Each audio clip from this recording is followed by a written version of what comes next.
Benin City is not just a place, it's a living legacy.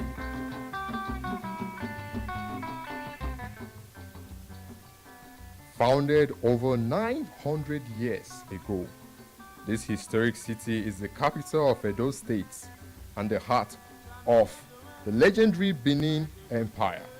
I know a lot of you must have heard about the Benin Empire, the Benin Kingdom. It is an ancient kingdom founded over 900 years ago. I mean, this is really a long time. And you heard of Benin Kingdom, Benin, the Edo people, the Edo tribe. It's really an ancient city, and they're known for its military power, its artistic excellence, and sophisticated political system. Yes, the Benin Kingdom is known for military power and artistic excellence. So many artistic drawings, Asian sculptures in Benin City.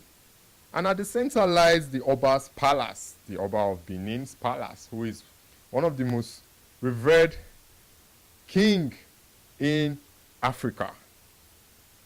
And it's home of His Royal Majesty Omomba Umoedo Uku Akpolokpolo Oba Ewuare II.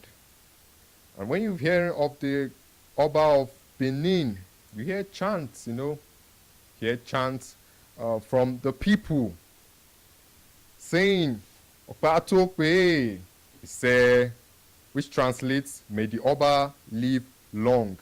Amen. I know most people have heard about this chant, the Benin Kingdom, and people both home and abroad, both in Nigeria and outside Nigeria, have heard about the Benin Kingdom. It's really a place you would love to explore. You would come to this place and explore. You've seen the Oba of Benin. Is always endowed in this royal attire. And this sacred chant, this Okato Pe, the sacred chant, it echoes in every festival and ceremony, a symbol of deep respect for the throne.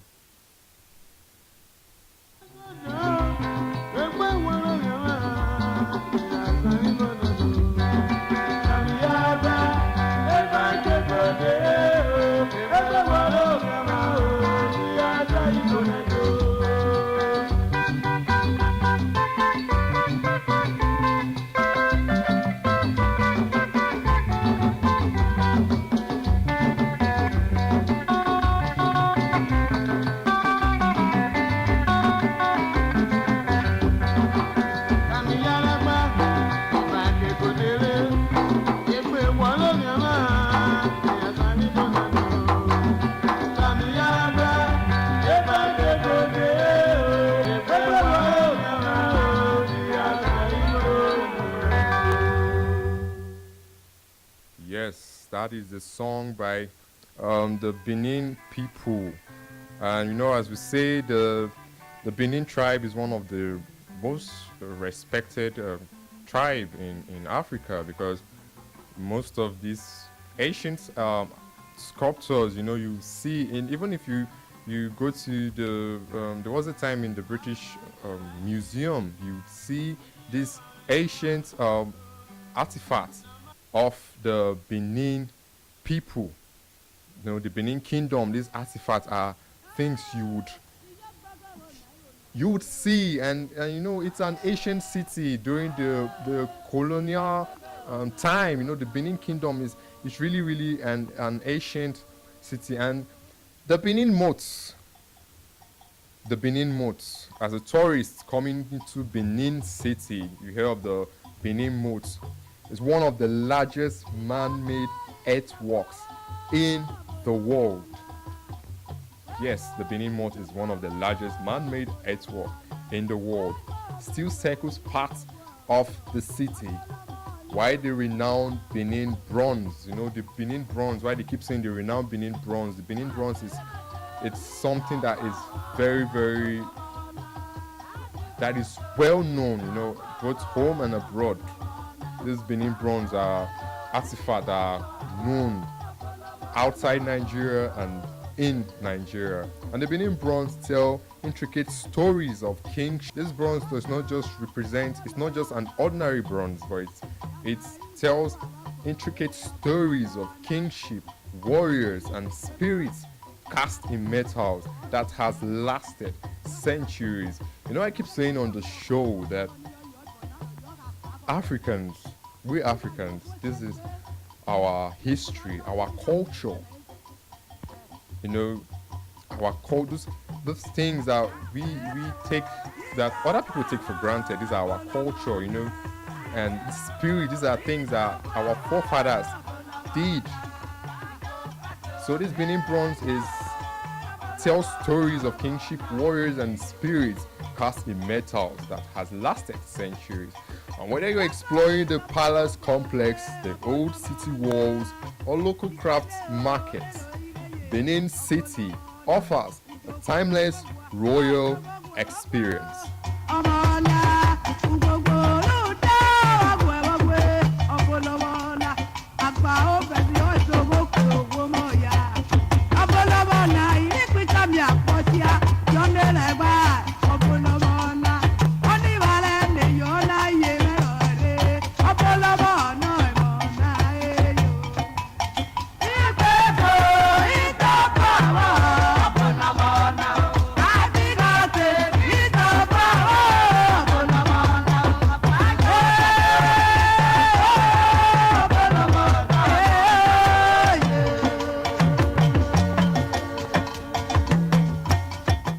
I know a lot of people would be listening to this program right now and be hearing these songs for the first time. Yeah, like I always say, it's always good to leave your comfort zone and go out and explore other people, culture, the other tribes. You learn a lot. It's not just by sitting in your comfort zone and just know all about your tribe. Find it is very good to know about your tribe, about your culture. But it's also good as a Nigerian to know about other people's culture, explore, and hear stories for yourself. And thank you for joining us on our Facebook. A message from Abdul Fatai Giwa says, well done, distinguished. Thank you so much, Abdul Fatai. I really, really appreciate the message. You can join us on our Facebook page. You can also call on the studio line to ask questions on 0813-237-1268. 0813-237-1268.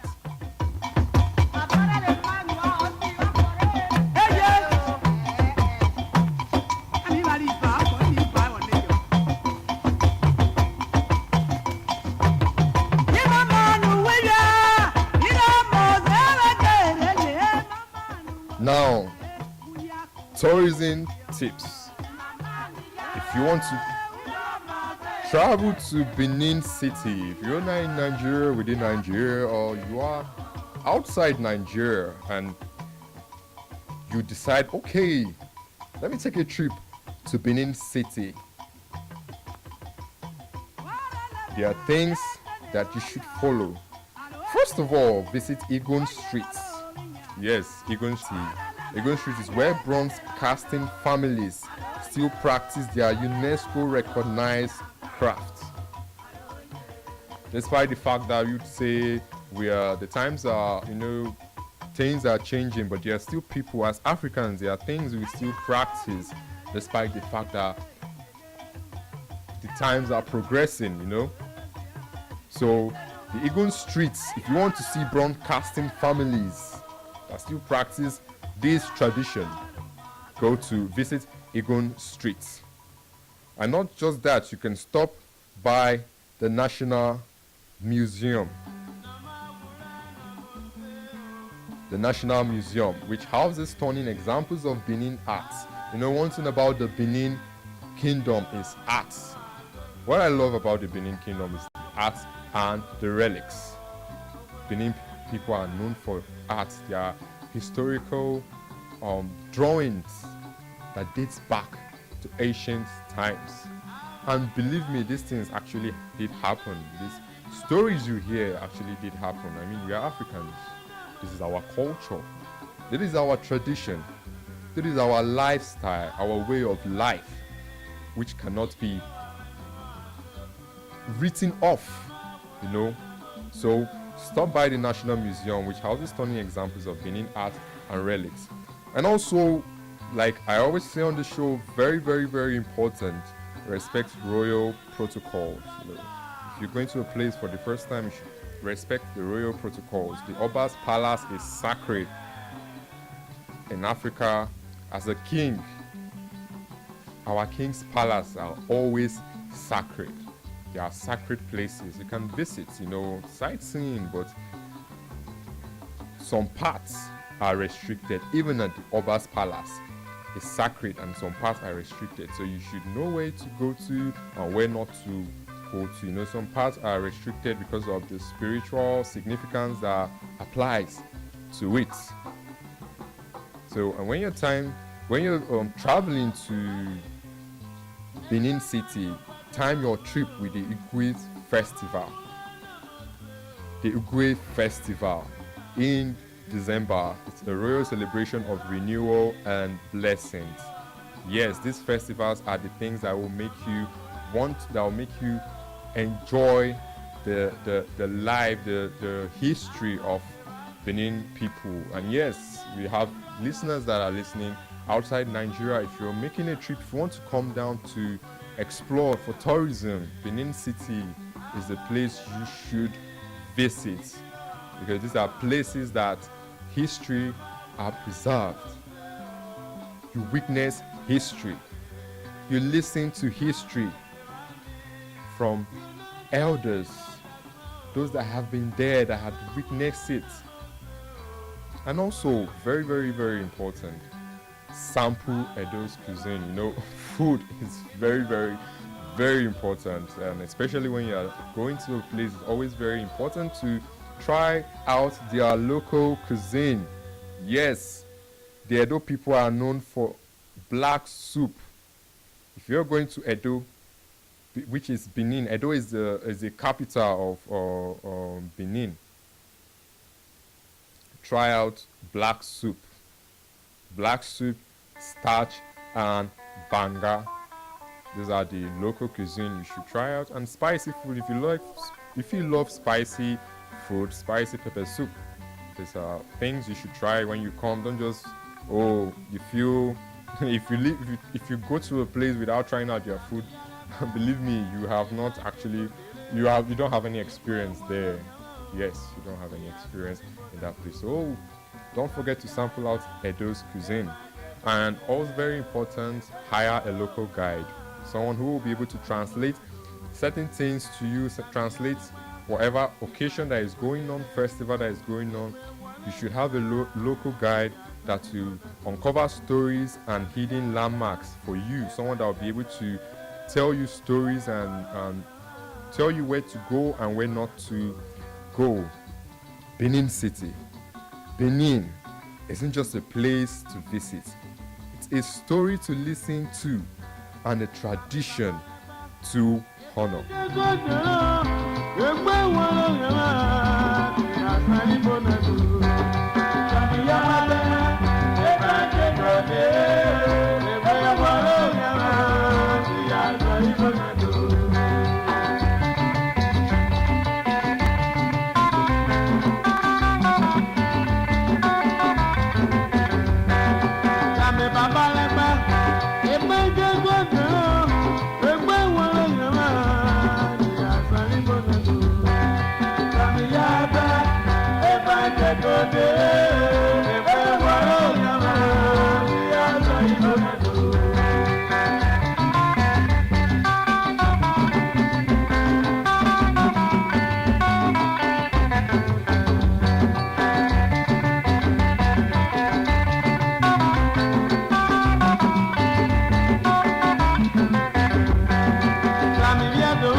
Now, cultural insight. This is very, very an interesting part that you will love to hear. And last time I spoke on the show was about I spoke on Ile-Ife. Now, this is an interesting fact. The Benin Kingdom is one of Africa's most revered monarchies. Yes, I said earlier, the Benin Kingdom is one of Africa's most revered monarchies, and its ruler traces back to Oromia, a prince of Ile-Ife who fathered the first Oba of Benin. I know right now people in Ile-Ife will be listening. Yes, its ruler traces back to Oromia, a priest of Ile-Ife who fathered the first Oba of Benin. The Oba is both sovereign and spiritual guardian, and it's a role that has been passed through centuries. Yes, the Oba is both sovereign and spiritual guardian. This role has been passed through centuries before many people were born, before even some of our fathers were born. These are our ancestors. Yes, and the Benin religion honors ancestors and deities like Olokun, the god of the sea and wealth. Shrines, rituals, and annual festivals sustain this deep spiritual connection. Like I said, Africa, these are things, traditions traditions can't be written off as Africans, as we Africans. You can't write off traditions. These are things that you take for granted, but their spiritual significance in all these things that they do. So if you're coming to Benin, these are stories you hear. It's always good to know about a place before you visit. These are things. That is why on this show we always give you deep insights into all these places. So before you embark on this journey, make research. You hear this research from here on Hidden Gem, Nigerian's Hidden Gem, and this will enable you to plan which destination you would love to visit. And the Benin Bronze. Keep on saying the Benin Bronze. These Benin Bronze is artifacts that it's well respected. The Benin Bronze are more than arts. The bronzes are more than arts. They are historical record in metal, plaques, marks, and statues depicting royal ceremonies, battles, diplomatic missions, and many were taken during the 1897. I said the British, during the British invasion, but they are good news. They are gradually being returned. I spoke about when you go to the British Museum, you see all these artifacts. These are artifacts you would see that has been taken during the 1897 British invasion. But yeah, they are gradually being returned, which is a good news. And today Benin endures in craft, ceremony, and crowns.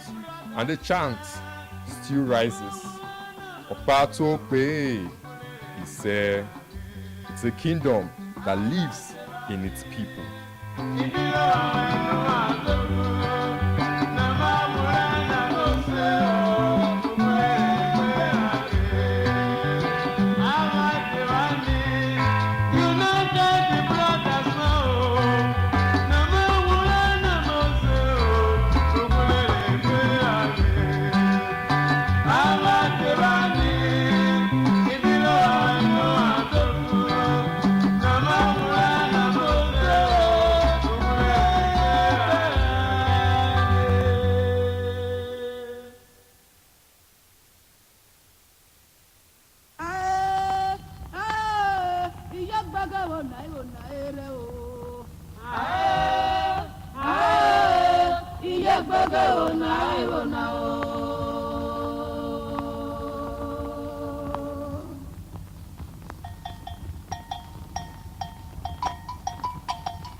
And that is all we can take on the show. That brings us to the end of today's Royal Tour on Nigerian's Hidden Gem. A big thank you to our executive producer, Yeye Adeshola Salami, for crafting today's cultural voyage. I am Paul Etek, saying the past is not gone. It's just waiting to be rediscovered. Until next time, my people, Opato Kwe, stay curious, stay proud. God bless.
ṣé ká ṣòwò ká jèrè ká bòde pàdé ní àdúrà gbogbo olókòwò ìdírò etí ìkànnì Vicinity 95.3 FM lórí òkè téńté nílùú Ìkejìlẹ̀ ilẹ̀ Ìjẹ̀ṣà Ọ̀ṣun lórílẹ̀‐èdè Nàìjíríà fi pé gbogbo àwọn onílé iṣẹ́ ńlá àti olókòwò kéékèèké yálà ilé iṣẹ́ ìjọba tàbí ti aládàáni ẹ tètè wá ṣẹ́gi ọlà níbi tí orí ọlọ́lá ti gbé ńlá pẹ̀lú ìkéde àti ìpolówó ọjà eléyìí tí wọ́n ṣe nílé iṣẹ́ Vicinity 95.3 FM tí ń bẹ lórí òkè téńté nítorí pé ìkéde tẹ́ bá ṣe lọ́dọ̀ wa ẹ máa tàtà jèrè ní sáà káàkiri gbogbo ibi ni wọ́n ti ń gbọ́ wa ìpínlẹ̀